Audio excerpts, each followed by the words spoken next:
याच्या पाठीमागचा हेतू मला तुमच्यासमोर विशद करायचा आहे। गेल्या 5 दिवसापासून मी महाराष्ट्राच्या दौऱ्यावर आहे।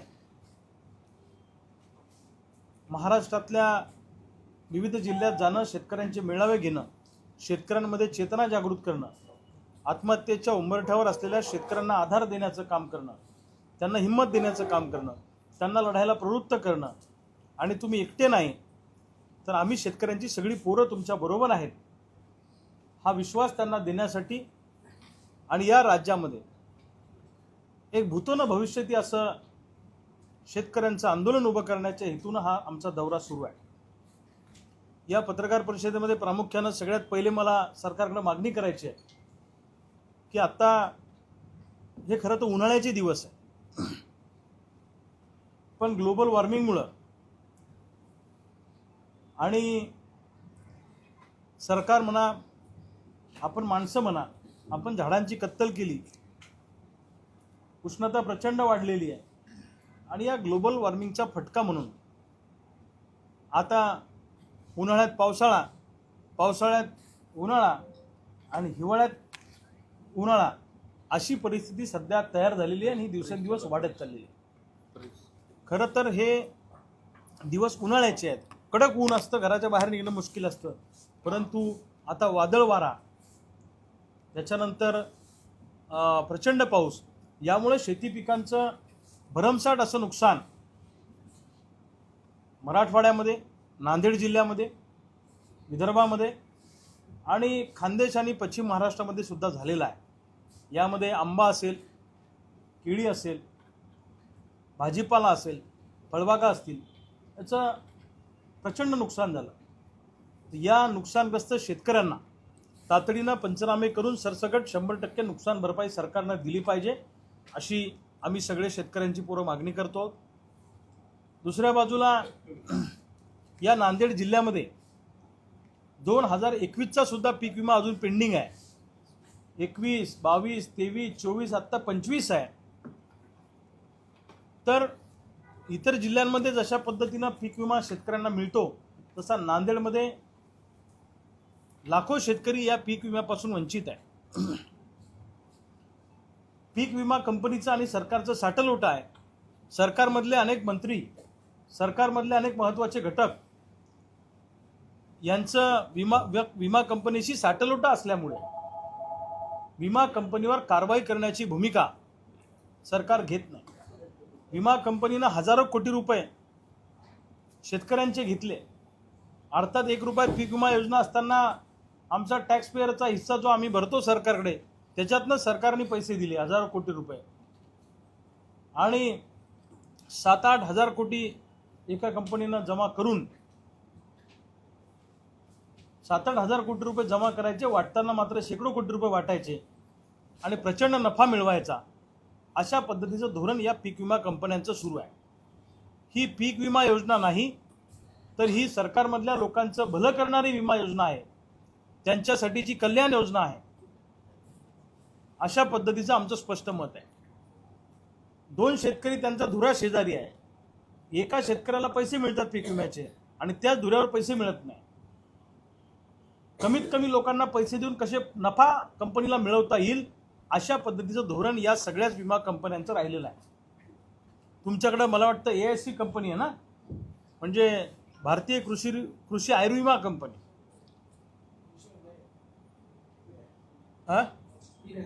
मग इंडिया इन्शुरन्स AIC पहिले होती का? इंडिया इन्शुरन्स, AIC आणि इंडिया इन्शुरन्स या 2 वेगळ्या कंपन्या आहेत। ठीक आहे, इंडिया इन्शुरन्स कंपनीनं शेतकऱ्यांना लुबाडण्याचं काम केलं। मी आल्यावर अनेक शेतकऱ्यांशी बोललो, शेतकऱ्यांची मनोगत समजून घेतली, त्यांच्या भावना समजून घेतल्या आणि या कंपनीनं शेतकऱ्यांना पैसे दिले नाही म्हणून ही कंपनी ब्लॅकलिस्टेड केली पाहिजे अशी मागणी या निमित्तानं सरकारकडे आम्ही आपल्या माध्यमातून करतोय। पीक विम्याची योजना जर खरोखर तुम्हाला शेतकऱ्यांच्या फायद्याची करायची असेल तर त्यामध्ये अपेक्षित सुधारणा करणं आणि सुलभ ती योजना करणं खूप गरजेचे आहे। आता सुधारणेच्या नावाखाली शेतकऱ्यांना पीक विमाच मिळणार नाही अशी व्यवस्था राज्य सरकारने या सुधारणेच्या नावाखाली केलेली आहे। यामध्ये पहिले 4 ट्रिगरला पीक विमा मिळायचा, यामध्ये स्थानिक नैसर्गिक आपत्ती होती, परिस्थितीनुसार झालेल्या नुकसानाची भरपाई मिळत होती, पोस्ट हार्वेस्टिंगचा विमा मिळत होता. परंतु आता फक्त कापणी नंतरचाच विम्याचा विचार होईल आणि पाऊस हा मंडळाचा गृहीत धरला जाईल. म्हणजे 20-25 गावात जो पाऊस पडेल त्याची सरासरी. आता असं आहे की या रेस्ट हाऊसच्या आवारात पाऊस पडतो आणि आवाराच्या बाहेर पाऊस पडत नाही, अशी परिस्थिती असताना मंडळात पडलेला पाऊस तुम्ही कसा ग्राह्य धरणार आहे? मुळामध्ये जखम झाली मांडीला आणि तुम्ही पट्टी बांधता डोक्याला, अशी परिस्थिती आहे. सरकारनं पीक विम्यामध्ये केलेल्या सुधारणा आम्हाला मान्य नाही. त्यामुळं शेतकऱ्यांशी चर्चा करून हे केलं पाहिजे आणि नसेल करायचं तर ही पीक विमा योजना बंद करा आणि आम्हाला एकरी 10,000 रुपये पेरणीला मदत करा. सरळ आमची पेरणीची अडचण आहे. विदर्भ मराठवाड्यामध्ये सोयाबीन कापूस उत्पादकांसाठी जे पीक कर्ज दिलं जातं याचं स्केल ऑफ फायनान्स फार कमी आहे. 25 लाखाची प्रॉपर्टी तुम्ही आमच्याकडनं मॉर्गेज घेता आणि त्या 25 लाखाच्या प्रॉपर्टीवर तुम्ही आम्हाला 25,000 रुपये कर्ज देता. हा दुटप्पीपणा चालणार नाही. आमच्या लाखो रुपयाच्या शेत्या खरेदी मॉर्गेज करून घ्यायच्या आणि देताना मात्र हजारो रुपयाचं कर्ज द्यायचं. जसं उसाला पश्चिम महाराष्ट्रामध्ये एकराला लाखो रुपयाचं कर्ज मिळतं, तसं स्केल ऑफ फायनान्स आमच्या सोयाबीन कापसासाठी सुद्धा वाढवलं पाहिजे. आणि याच्यासाठी जिल्हा लेवलला जी एक बँकरची कमिटी असते त्याला ते अधिकार आहेत, पण ती कमिटी सरकारच्या आजचं बाहुलं आहे. सरकार जसे वरतून इनडायरेक्ट निर्देश देतं तशा पद्धतीनं ती कमिटी जिल्हाधिकाऱ्यांच्या नेतृत्वाखाली काम करते. त्यामुळं आम्हाला यावर्षी आता हा मे महिना सुरू आहे, साधारणपणे आजची 19 तारीख आहे. पेरणीच्या पूर्वी कर्ज शेतकऱ्यांना मिळालं पाहिजे. होतं असं की पेरणी झाल्यावर अगदी सोयाबीन निघेपर्यंत कर्जाचं वाटप सुरू असतं. राष्ट्रीयकृत बँका या फाईली आमच्या अंगावर फेकून देतात आणि आता नवीन फंड आणलाय, तुमची फाईल आम्ही वर मंजुरीला पाठवली. वरच्याला विचारलं की ते म्हणतं अजून खालून आली नाही. माझं म्हणणं आहे की तुमचं किती लाखाचं कर्ज शेतकऱ्यांचं असेल तर त्याच बँकेच्या शाखेनं त्याची मंजुरात दिली पाहिजे. वर पाठवा खाली पाठवा, 6-6 3-3 महिने तुम्ही कर्जाच्या फायली फिरवता, खर्च करायला लावता आम्हाला आणि वेळेवर तुम्ही कर्ज नाकारता.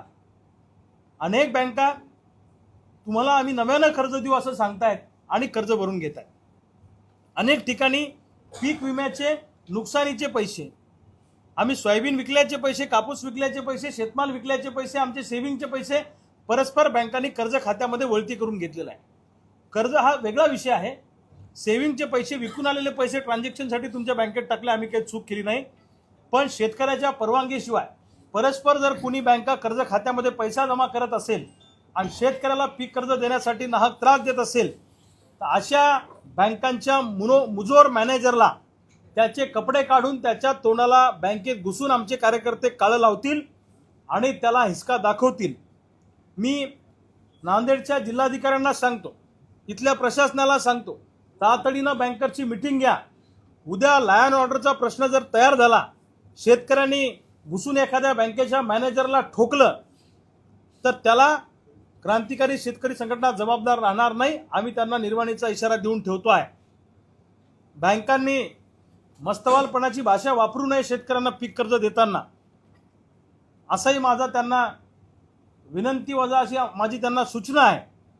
अन्यथा काय होईल ते मी तुम्हाला सांगितलेलंच आहे. ही धमकी समजा नाही तर सूचना समजा बँकेच्या लोकांनी. पण पीक कर्ज वाटपामध्ये जर का तुम्ही शेतकऱ्याला त्रास दिला, चक्रा मारायला लावल्या, पैसे घेतले, अनेक बँकाचे एजंट्स पैसे घेतात, त्याच्या टक्केवारी ठरलेली असते, असे एजंट सुद्धा येणाऱ्या काळामध्ये शोधून काढले जातील. त्याचबरोबर सिंचन विहिरीचा व घरकुलाचे बिलं देण्यासाठी या नांदेड जिल्ह्यामध्ये अनेक एजंट आणि अधिकारी पैसे मागतात, अशा तक्रारी आमच्याकडे प्राप्त झालेल्या आहेत. मी संबंधित जिल्हा परिषदेचे सीओ जे असतील त्यांना सांगतो, तुमच्या संबंधित बीडीओंना, गटविकास अधिकाऱ्यांना आदेश करा. जर अशा पद्धतीनं पैसे मागायचा प्रयत्न केला आणि त्याचा जर का कॉन्क्रीट पुरावा आमच्याकडे आला तर तुमच्या अधिकाऱ्यांना सुद्धा आम्ही खुर्चीवर बसू देणार नाही. आक्रमक पद्धतीनं जसं बँकेच्या बाबतीत भूमिका आम्ही घेणार आहे, तसंच या मस्तवाल अधिकाऱ्यांच्या बाबतीमध्ये सुद्धा आम्ही येणाऱ्या काळामध्ये भूमिका घेणार आहे.